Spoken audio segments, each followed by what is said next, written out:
কমলা খাচ্ছি।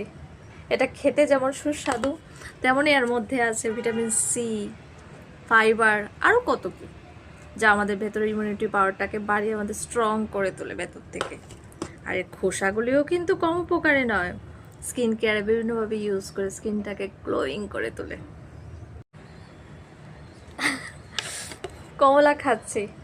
এটা খেতে যেমন সুস্বাদু, তেমনই এর মধ্যে আছে ভিটামিন সি, ফাইবার, আরও কত কি, যা আমাদের ভেতরের ইমিউনিটি পাওয়ারটাকে বাড়িয়ে আমাদের স্ট্রং করে তোলে ভেতর থেকে। আর এর খোসাগুলিও কিন্তু কম উপকারী নয়, স্কিন কেয়ারে বিভিন্নভাবে ইউজ করে স্কিনটাকে গ্লোয়িং করে তোলে। কমলা খাচ্ছি। এটা খেতে যেমন সুস্বাদু, তেমনই এর মধ্যে আছে ভিটামিন সি, ফাইবার, আরও কত কি, যা আমাদের ভেতরের ইমিউনিটি পাওয়ারটাকে বাড়িয়ে আমাদের স্ট্রং করে তোলে ভেতর থেকে। আর এর খোসাগুলিও কিন্তু কম উপকারী নয়, স্কিন কেয়ারে বিভিন্নভাবে ইউজ করে স্কিনটাকে গ্লোয়িং করে তোলে।